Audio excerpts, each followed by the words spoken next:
testing. All right, hello, and welcome to our candidate conversation tonight. You have two candidates here running for Huntington Beach Union High School District. So I want to make sure that we talk about this really important topic of ethnic studies in the curriculum. So we'll go ahead and introduce ourselves and then also kind of what the format of this session looks like tonight. Claudia, do you want to kick us off? Yeah, so hi, I'm Claudia.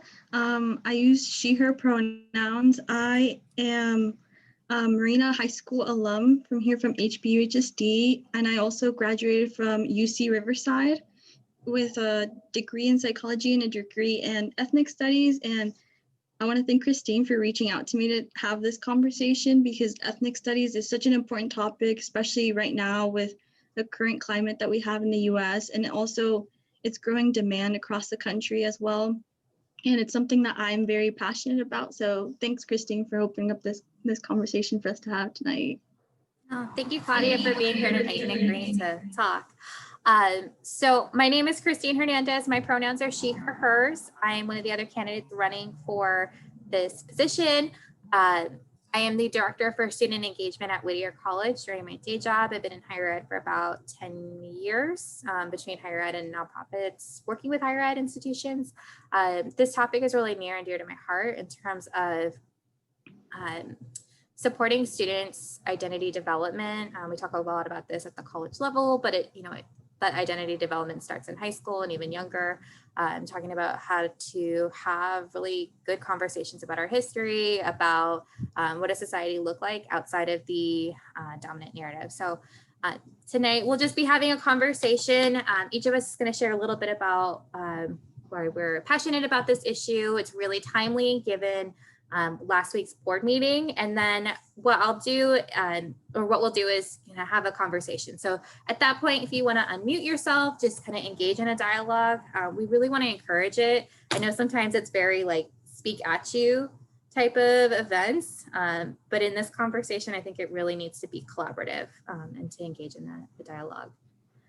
So with that, Claudia, do you want to kind of take the lead and just kind of talking about what ethnic studies is or why you care about it? Okay, yeah, so I'll start off with why I got into ethnic studies. It was actually, it's actually a UCR requirement to take an ethnic studies class. And my first class that I took was Intro to Race and Ethnicity. And with that class, it's more than just a history class. Ethnic studies as a whole is more than just a history class. It does incorporate a lot of history, but it also incorporates a lot of like contemporary ideas, and most important, it helps like develop an identity for people, and it helps teach us the history of people who are completely ignored in like the curriculum. The reason why I am very passionate about ethnic studies is because through ethnic studies, I developed my identity as a Chicana, which is a Mexican American individual. And just taking the ethnic studies courses, it opens up a person's mind to like be more open to accepting that there's so many people. We're such a diverse country that's filled with people of all different races and ethnicities, and you learn how we are not mutually exclusive. Like all our histories and all our actions combine and create who we are, what we are. And I think of it as like a puzzle, like each of us our own little puzzle piece. And the more we find out about our identity and we kind of start coloring in that puzzle piece, and then once we learn through ethnic studies how we all are interrelated, we start combining our puzzle pieces with so many other individuals, and pretty soon you make this huge puzzle piece, which is like America. And I think ethnic studies should be something that's open up to people, not just at the college level, but also especially at the high school level, because high school is like when we start developing our identity. And the sad thing is that in high school, so many of us aren't mentioned in our history books or just any textbook at all. I speak for like a Chicana, like we were not really mentioned in our history textbooks. The one thing that I remember is Cesar Chavez. And even then that wasn't enough. We ignore like Dolores Huerta and everyone else who was actually in these organizations as Chicanos. So that's why I'm very passionate about. I'm also working with a local organization right now called EOR, where we're trying to push or on board to incorporate hopefully ethnic studies as a graduation requirement.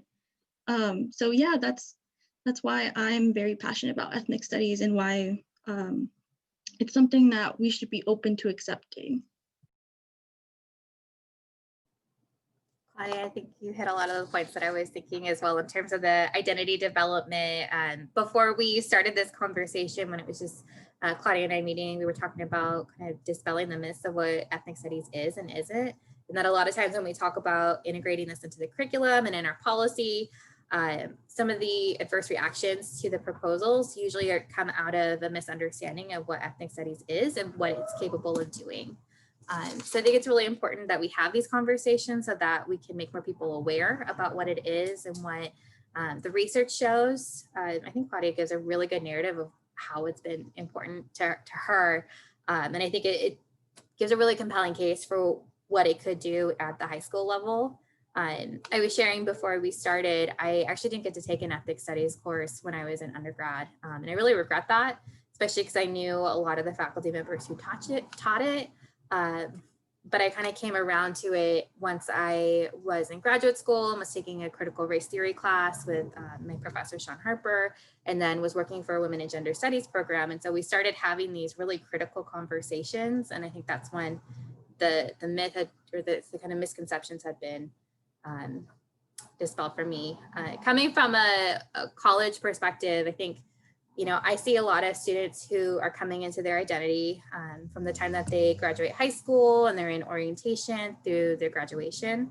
And a lot of it stems from their different forms of identity, and that could be race, class, ethnicity, gender, sexual orientation. Just, you know, there's so many different ways that we kind of are our own selves and how we kind of find who we are within our own society.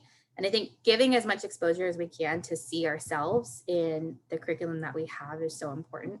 I think this is a really timely issue in part because I wasn't part of this, but this was brought up to the board last week, but it's not new. So the state passed legislation back in the summer for the Cal States to have an ethnic studies requirement. We know that AB 331, which was the high school requirement, which would have been a one semester requirement, had passed. Governor Newsom did veto it, but we know that it's coming and we can expect it. We wouldn't be the first district implementing this. Claudia brought up earlier how Santa Ana has already kind of developed this, and that there's a really compelling case within our district given kind of our own history. This got brought up at the board meeting last week too, the Sylvia Mendez case. So we're not Westminster School District, but we are one of the districts right next to it or that's connected to it.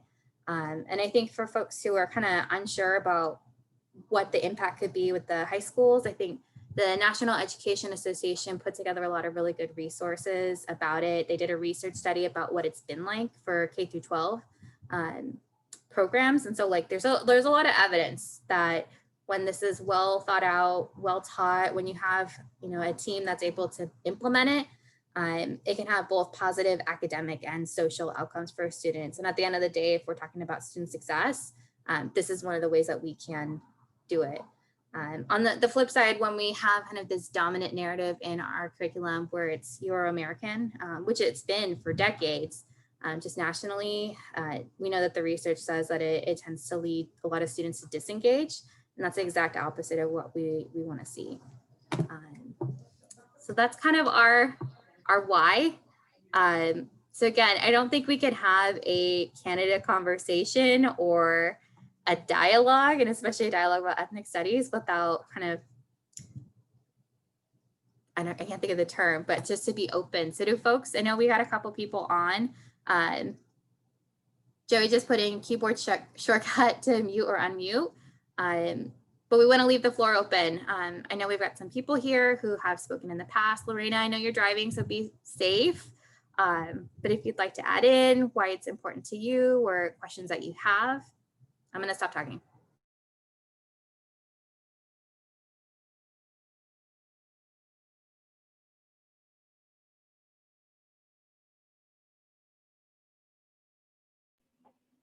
May I ask the question real quickly? Oh yeah, like there's no, just jump in. Okay, so I also have a background, not necessarily in ethnic studies. My undergrad is Chicano Latino Studies and English Education, and then my graduate degree is in education, social and cultural analysis of education. So I know the importance. I am your choir, so you can sing to me all day, all night, and I'm right there with you. However, I also live in Huntington Beach. I know the reality of what parents want their students to learn and how this is perceived as something that is super ethnocentric. So as candidates, as strong female POC candidates, how would you, how do we help you combat that narrative that our students don't need this in the classroom, that this is something that should be learned at home as opposed to flipping the narrative in the current public school curriculum? I think a part of this is the data that's behind it. And so that it's not, I wish we didn't have to justify something that is right for the community with data. And so I'll preface it with that, but that there has been research done about what the positive outcomes have been for students who have experienced or have at least participated in some type of ethnic studies. And so I referenced one from the NEA. The UCLA has posted different things about its own history and what it's, how it's evolved over time. And so I think when you're able to stand behind a proposal and give it some thought too, I know Eeyore has put together a proposal. You know, there's people here who already have the expertise and can kind of draw in. It gives a stronger case for what it could look like in implementation. I also think too, there's something to be said for our board where I think no matter what, there's going to be some controversial issues or things that are perceived as controversial. I think you can always have a one-on-one conversation or small group conversations to dispel those rumors, but at the end of the day, you have to do what's right for your students and know that you have really vocal people, but you also may have a lot of people who are afraid to speak up or, you know, maybe like you, Lorena, in terms of having that knowledge and expertise. And so knowing that there's some solidarity there. Yeah, I agree with Christine. Like, there's been a lot of data.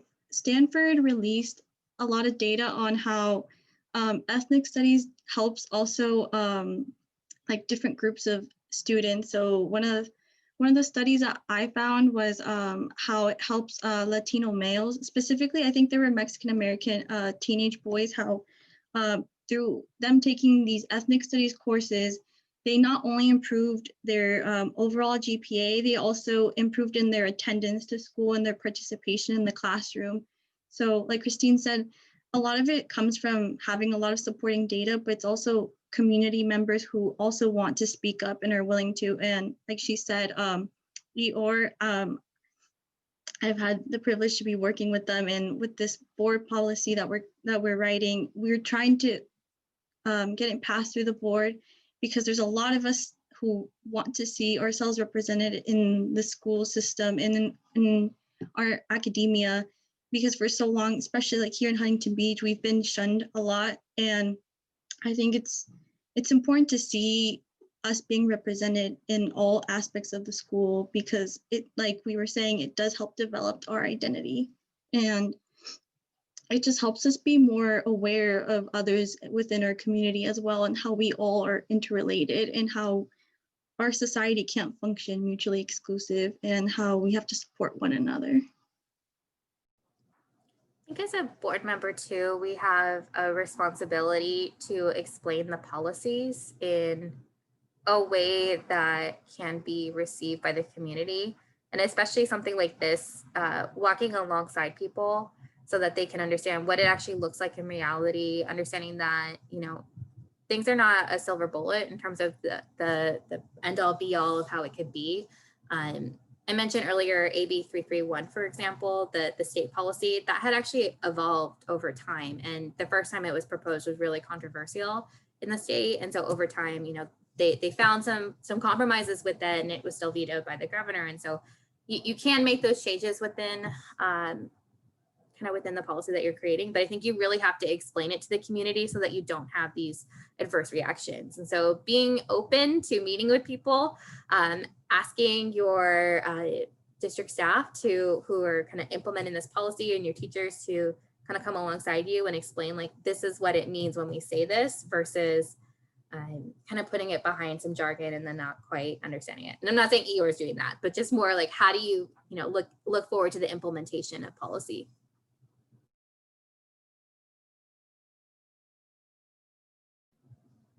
One other thing too is, you don't just pass a policy with the board. From my perspective, I think you can also come back to this in another year with the data. And so how do we understand, we're learning outcomes met from whatever pilot year it gets started, looking at both the successes and then I think also being transparent as possible about where the areas for growth. Because I think if we said it was 100% successful in the first year, we would not be telling the truth. Something will happen. Like it happens in every class. Like there's always that student who has an experience that you need to help support them. But I think really kind of showing some level of accountability for how you can move forward and how we can make it even better year after year. So ethnic studies, I think it goes just beyond just an ethnic studies class as a whole. It's also ethnic studies teaches about like equity and how, well, one of the examples that just researching the board itself, like a lot of the policies are just written and put up in English, and that excludes like a huge portion of our community who don't speak English.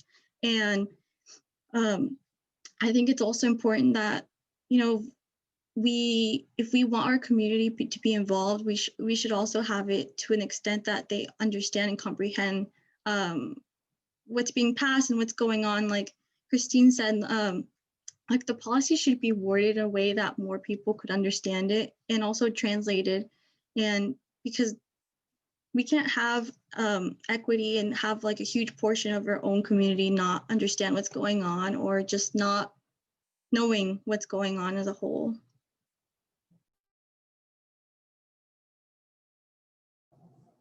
And Lorena typed in, yes, exclamation point, helping parents and educators see that ethnic studies is not anti-US history, but provides a curriculum that is not exclusive to Euro-US history, which I think the assumption that ethnic studies is anti-US history is part of the problem in that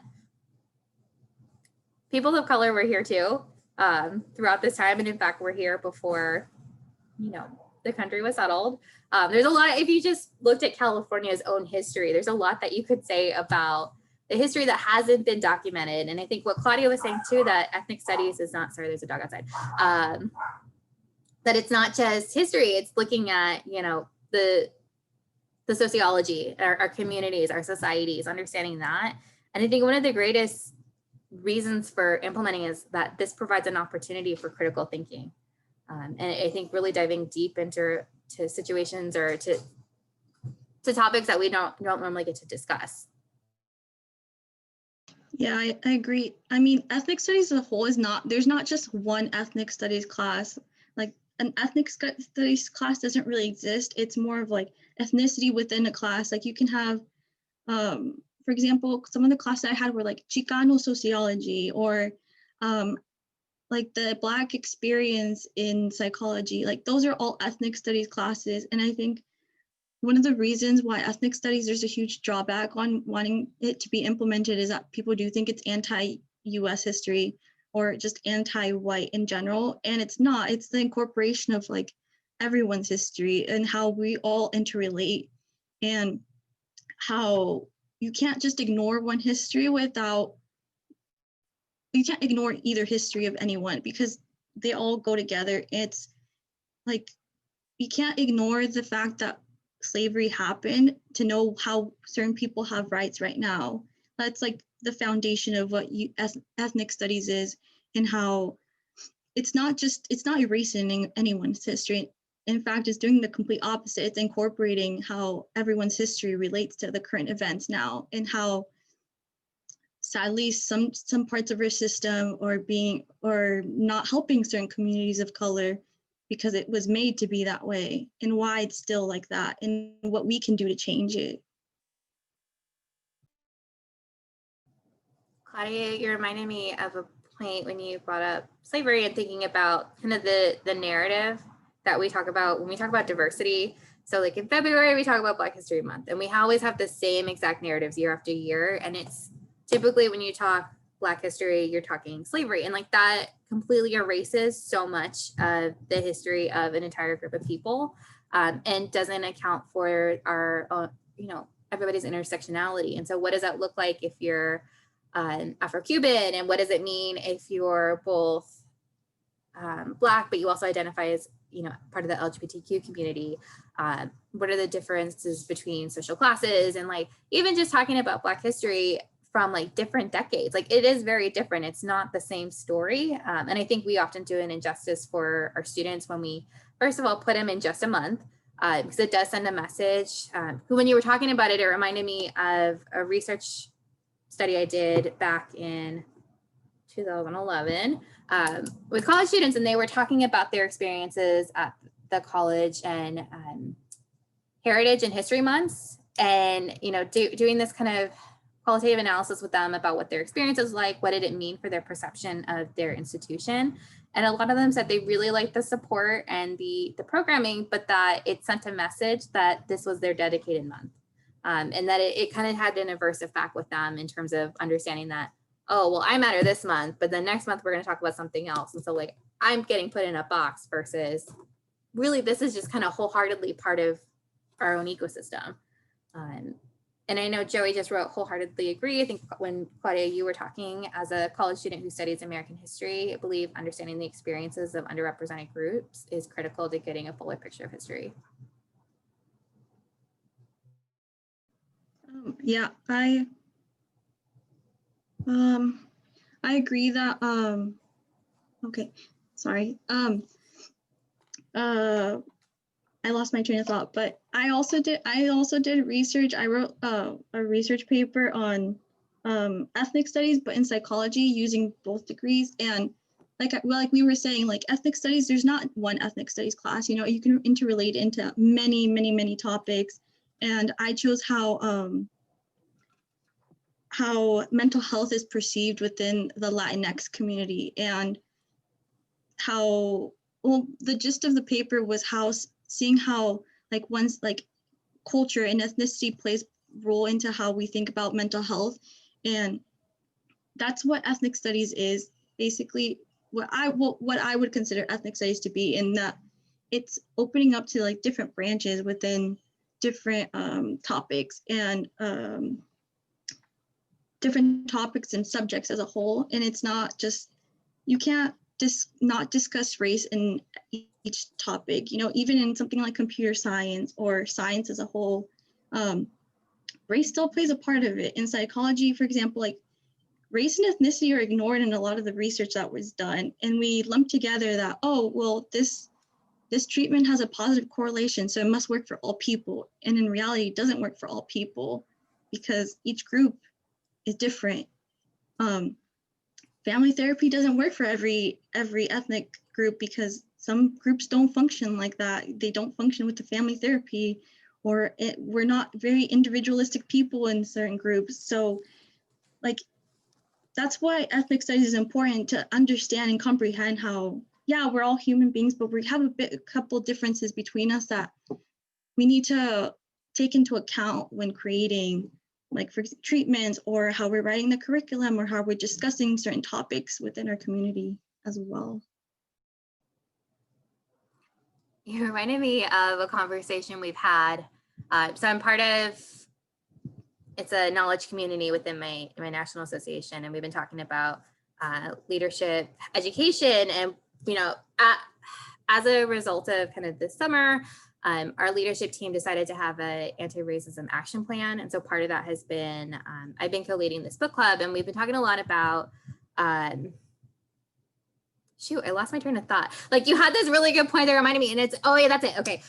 So when we talk about like leadership education, we often talk about it from this Eurocentric point of view. So it starts off with this understanding of self, and it's all about yourself and self-leadership. And I think it discounts a lot of our other communities that come from a community-based leadership and have a whole different set of cultural norms. And I think it kind of erases a lot of other practices. I'm gonna pause my thought because I saw Steve raise his hand. Steve, you want to go unmute yourself? Yeah, I don't want to. You can finish. I don't want to interrupt you. I just had a question for you guys, but No, I already lost my train of thought. You're good. First of all, I want to thank both you, Claudia and Christine, for taking the lead on this and having this discussion, especially in the Huntington Beach High School District. I understand the difficulties that may lie ahead of you. But besides getting the policy passed from the board, I think what really it comes down to is getting the individual teacher right on each site to understand it themselves and incorporate it. In America, I believe that I have the stats right. I think 85% of all teachers in America are white, and 95% of all administrators, power decision makers, are white, usually white men, I believe. And we kind of have and Sally around America like a John Cena racism, where white people just can't see it for some reason. They don't think it exists, but we have to work on that. And just this morning with my class, I'm a high school teacher in the district you guys are running for. We were analyzing the children's book Corduroy and talking about that. And then I realized something I never thought of before, that the protagonist, other than the bear, is a Black girl, and how rare that is in any kind of literature we ever expose our children to see someone other than a white person as the hero or as the main person. And especially you go to the high school curriculum, when it comes to English, almost all these classics we've deemed are dead white men, right? And how can we realize that there's more to literature than that? And even some liberal white people, there's more to diversify than just Toni Morrison and Maya Angelou we can be putting on with these people. Right now I'm reading Nickel Boys by Colson Whitehead, who's a two-time Pulitzer Prize winner. He's an African-American writer, two-time Pulitzer Prize winner. Why isn't Colson Whitehead books in our literature? So what can the average teacher do without needing a policy? Or what can we do as teachers to help people even see it? Because most don't even see it as an issue. Does that make sense? So how can we help people see it? And then how can we start incorporating into the curriculum so other children see themselves in the literature as well? I'm sorry if that was a complicated. No, okay. I can answer a part of this because I think you brought me back to where I was going before.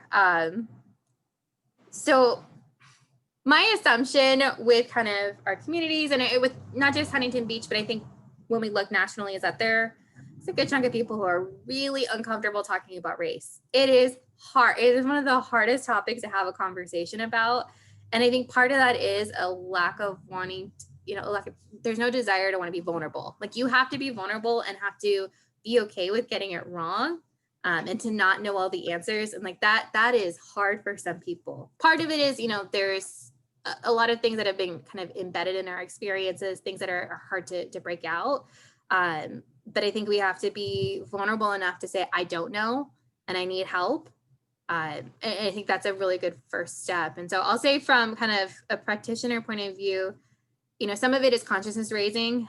So not only looking to the experts who can share kind of the books, but then also, doing the research as well. I think one thing I saw in the last 6 months was this frustration with colleagues of color who were wondering why time and again they were given the labor to present the research, but that it's out there. And so I think, either I would volunteer myself to share, here are some things that would be helpful. Sometimes it's a book club, sometimes it's an article, some people need a podcast. There's a really good one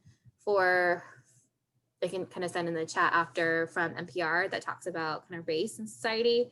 But there's stuff out there that at least starts the conversation. And then I think the other point too is, if you needed it systemically, like if we saw it with the district systemically, which we may, but again, we're not elected yet.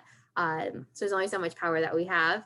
I think one thing I was talking to Claudia about before was the equity plan. So the policy that is in place, and my question about what does that look like in actual implementation. So not necessarily policy, but extending beyond it, what happens after. So is there a professional development plan for our teachers? How does that fit into your schedule already? How do you educate staff? And do you need to bring other people in?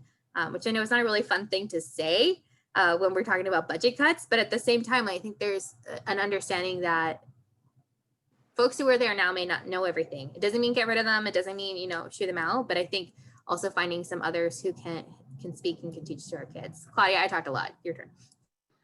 I think the first step is like you said, just acknowledging that there is a lack of diversity within our the academia.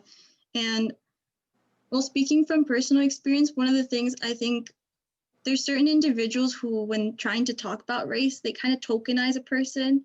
So if in a class you have, let's say like a Latina, like you point them out and like, hey, give me your experience as a Latina living in the US. Yeah. And that's not the best way to approach it, especially since it's just not, you don't want to put them on the spot of them like having to like tell their whole backstory on a certain subject. It's more opening up the conversation and saying, you know, me, for example, me as a Latina, I don't understand the experience of an African American in this country. However, I acknowledge your presence here, and I acknowledge that our academia is not very representative of either group. How can we help improve that? I would say like do some research on, you know, like African American scholars or African Americans in academia, and learning from their research of how you can incorporate it into the classroom. I think the hardest part is figuring out who to look up and what to look up, and then incorporating it into the classroom is just opening up a discussion and not making anyone feel tokenized, and just trying to allow people to ask the uncomfortable questions of like, what do you mean by race, or what is, I think that's another huge topic that I think a lot of people don't understand. There's a difference between culture and race and ethnicity and like nationality that we kind of interchange a lot. We use interchangeably, and they're not all completely different, but they're all different enough that each of them has like their own like definition. Like race is socially constructed, your nationality is like where you're born, and ethnicity is who you identify with. And there's not a right or wrong way that a person identifies. So like I identify as a Latina, some people say I'm Hispanic, or I identify as Mexican American and a Chicana. And I think it's being open to acknowledging that these people, how your students identify and what that means to them, and then how you can learn more about them, or just what it means as like identity wise. As a school board member, how would you help teachers, like you mentioned, overcome that fear of even broaching the subject? I know at our side, FEHS, our department chair of English, I think it was 3 years ago, she wanted to diversify our curriculum, and we have a very large Muslim population. So she went and researched and found this new book written by a Muslim woman, very famous book, and then the title is escaping me right now. And she was worried she was going to get backlash from white parents. What stunned her is the backlash she got from the Muslim community. I guess this writer is a more liberal Muslim who doesn't believe you have to wear the hijab. And literally our department chair, who spent all this money buying these books for all of us, sent us to training, was called racist, was called anti-Muslim, was in tears, was sued by parents, by the very group she was trying to serve, by changing all this around. And then so a bunch of us teachers just dropped it and were like, well, we don't want to touch teaching this book, because the intention behind it was to help students see a different perspective of the world. And the people she was trying to help were the people who came after her. So how do you assuage those fears, or how do you deal with that when trying to do it, you get it from the people you're trying to help? What could you say to teachers, or what can you do as a board member to help fix that or help that? Or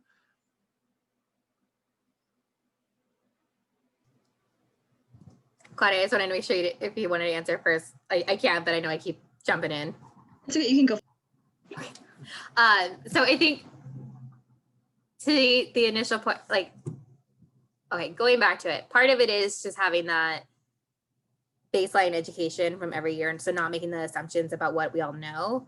I think what is helpful with the training for the teachers, and I don't want to say that the department hadn't done the research, but I think it's helpful the more of us that can help to look at what is offered in the classroom, or like the book proposal, for example. If enough people have kind of basic background training, it helps to at least ask the critical questions about, okay, who might this offend, or what's the history behind this book, or what are some of the things that we can preface it with. Because I think sometimes we're well-intentioned, but then depending on the content of the curriculum can cause harm for students. And so I think understanding that, I think this kind of goes back to this whole idea that, each of us is not coming from a monolithic culture. And so what does it mean when this representation is provided here? I think in the case that you brought, number one, it's real that this happened 3 years ago, but two, it could happen again. And so I think it serves our teachers well when we can give them as much training and resources as possible. And so does it mean that maybe, given that we do have a diversity and equity staff within the district, is there somebody, I know that we already have some of that in place, but is there something that we can do where part of that position is helping to provide some content recommendations? And sorry, I saw, to add to the question, Mr. Schultz, Lorena asked, would parents or stakeholders be involved in the creation of additional curriculum?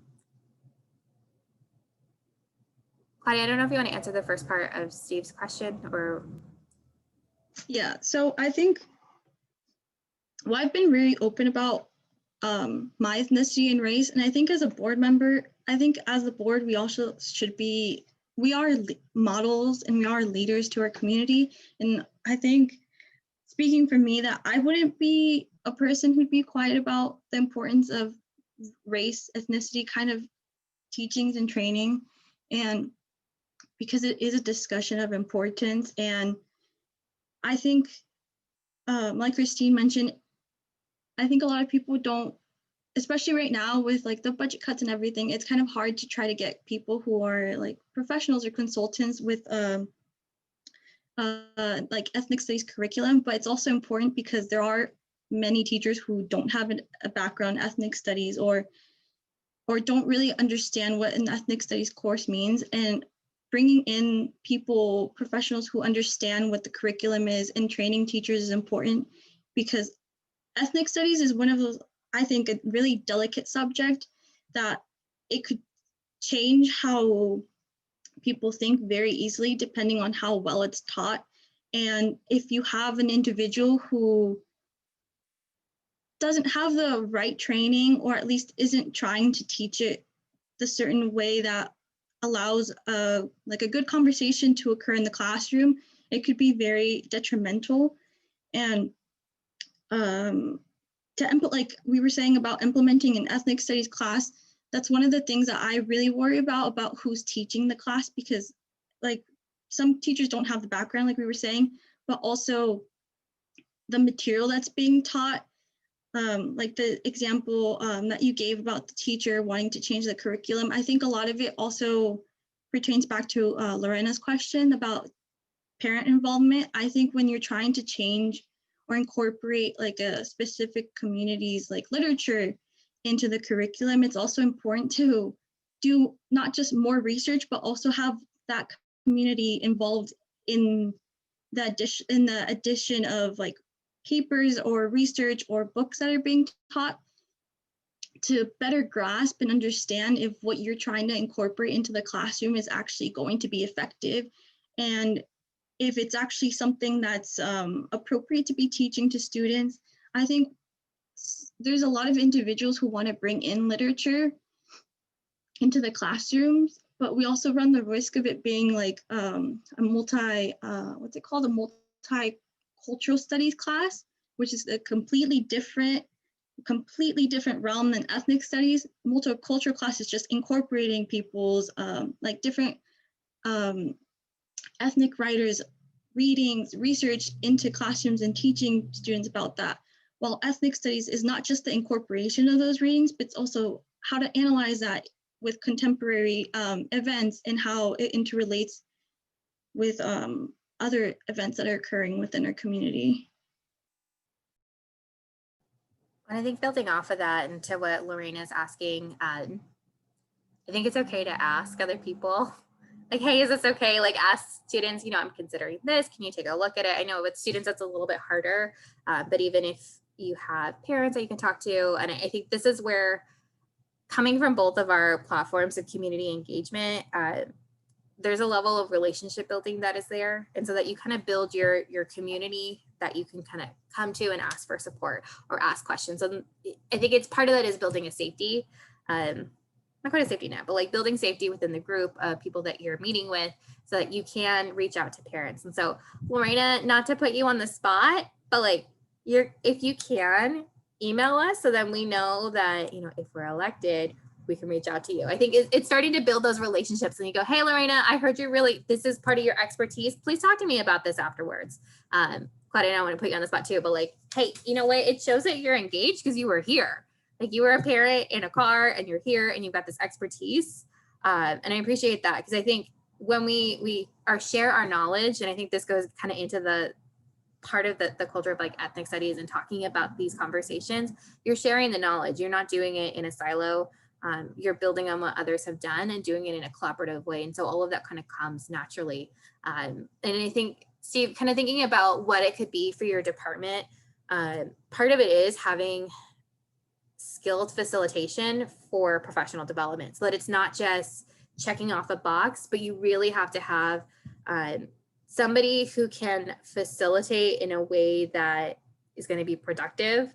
I think it's really easy to, we know after the Black Lives Matter kind of, I don't want to say it was the start of the mimics, it wasn't this summer, but like when it kind of became mainstream, like it was just, you know, everything happening in June, there were a lot of people who were buying books from Amazon, who were doing this, you know, trying to engage in it. And I think it was a good first start, but if you don't have that facilitation or opportunities for reflection, it could feel like you're checking off the box and you're not really doing the full work. And I'm mindful too that that's extra labor for teachers. That's extra work that you have to do. But if this is something that's important to you, then number one, you have to check yourself. You have to check your biases. You have to look at your blind spots and do the work. And I think it's not just for who we are as educators, who we are as leaders, but like who do we want to be in this society?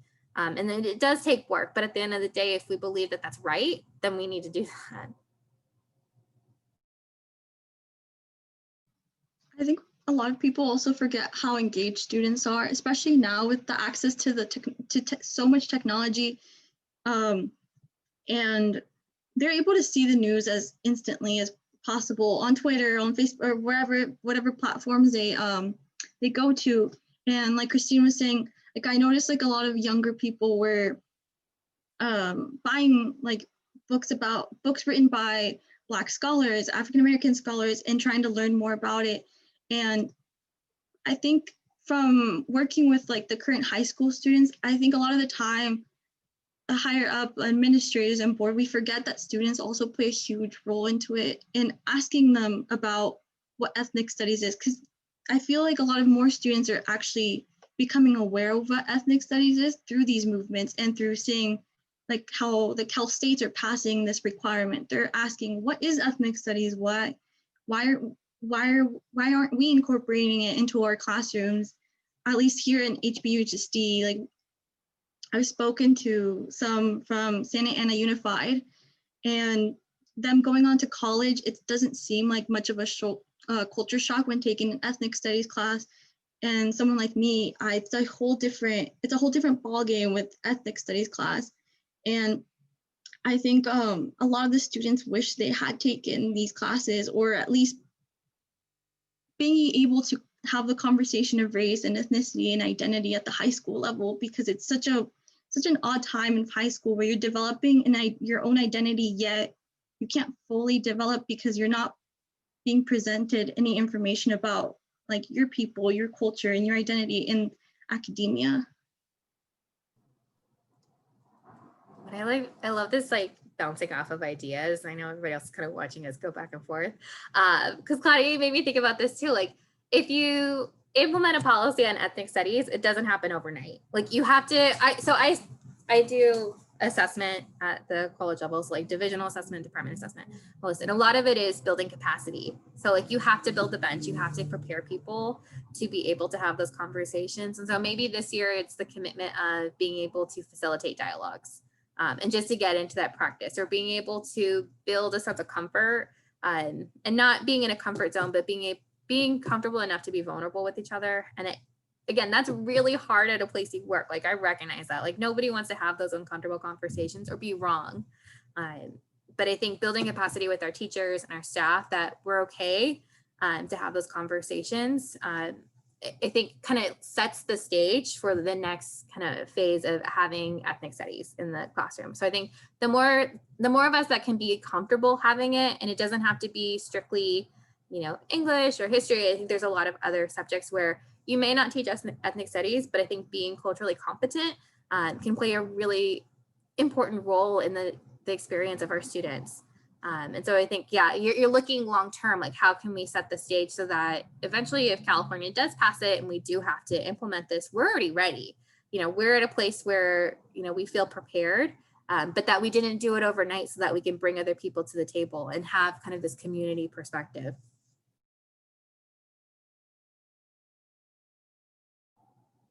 But I recognize that takes work. We're in the middle of a pandemic, and sometimes that is hard. And some of us just want to go to bed sometimes. Like I also get that side, but I think if we want to show our value in what we want for our students, then we have to stand behind that.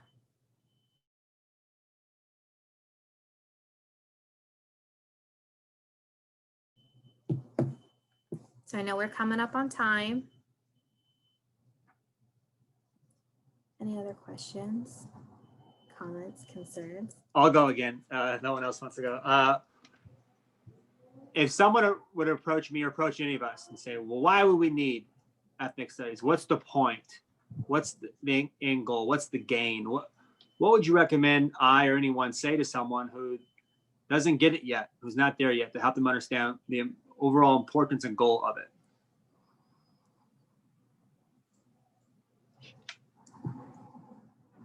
So I think the initial one we started off with this is, I hate having to use this as the startup, but the data is there. The data is there that it shows that ethnic studies in the curriculum provides more engagement for our students versus a Eurocentric point of view that typically disengages our students of color. And we know, I think nationally, or within the state of California, about 78% of our students are identified as students of color.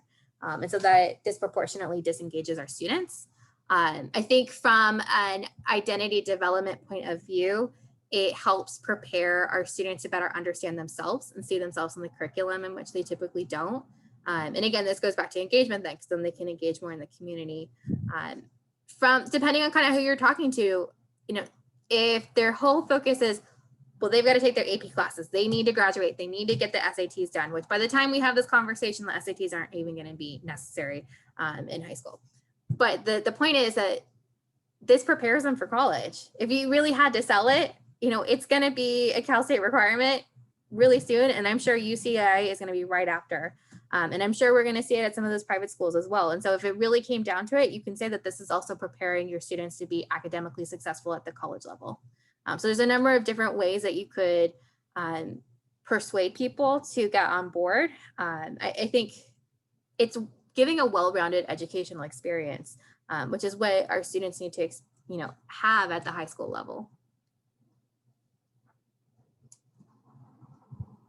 To add on to what Christine said about preparing for college, I think if taught correctly, ethnic studies brings a critical lens into how people question education. And I think it's none of the teacher's fault, but I think from my experience in high school, a lot of it is like the teacher presents information and we take it as truth and we don't question it a lot of the time, especially in these AP classes where we're studying for the exam, like we're studying to pass that exam. And then afterwards it's like, okay, AP bio, I don't know anything about AP bio. I took the exam, got a 5 and it's done. And at the college level, we're expected to be thinking critically and logically and questioning everything. And that's what ethnic studies does. It's not only to make us more aware of like the diversity and inclusivity about all members of the community of different ethnicities, but it's also teaching you to question why are certain things the way they are? Why is the system created this way? Why is there still different forms of slavery, even now when slavery has been quote unquote abolished? And it's just valuable skills on top of just knowledge and on top of just facts and data that we're taught. It's questioning what you're being taught and why you're being taught.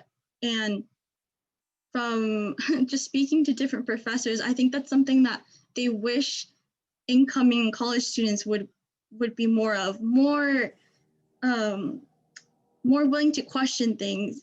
And they're always like, why aren't you asking more questions? Why aren't you questioning this? I could be completely wrong, yet you're not questioning me. Why aren't you questioning me? I think because we're not taught that. And just the value of ethnic studies is that it makes you start thinking, oh, so how come X group is being excluded from my science class and my history class and my psychology class? Why weren't we taught this? And it just opens up the mind into more questioning. And I think that's one of the reasons why it's so valuable. And that's something that I open up with to people who don't really know or understand ethnic studies or just are completely against ethnic studies, and just telling them how it's not just learning about ethnicity, it's about learning about ethnicity, identity, and also just questioning everything around you. If that makes sense.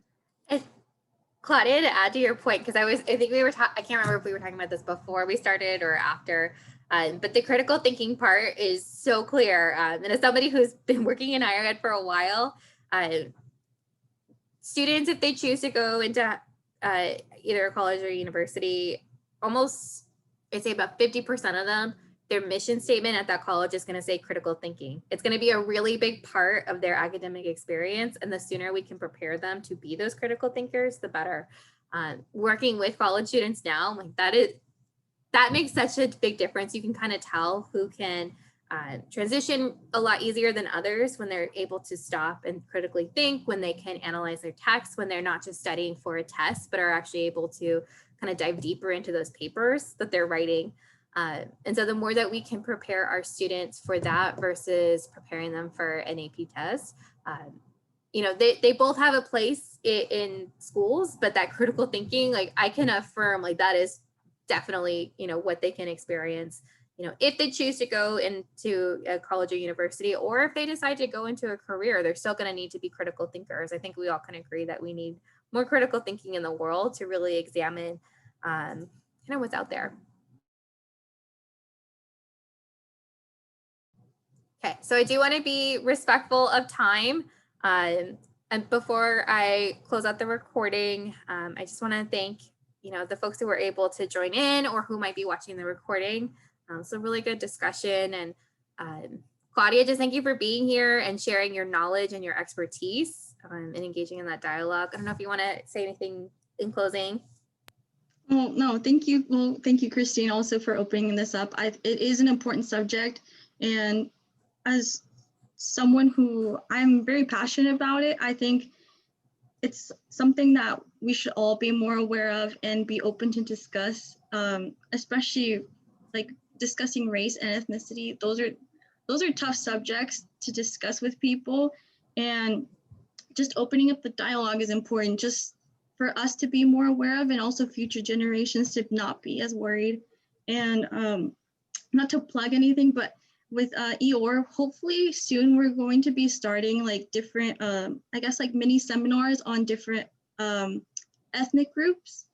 And so any of you are open up to it, I'd be more than happy to share links once they start popping up, where we're allowing students to like talk about their experiences, like a Chicano or an Asian American in the US, and starting hopefully to open up dialogue to other individuals who may not be aware of what's going on in our community.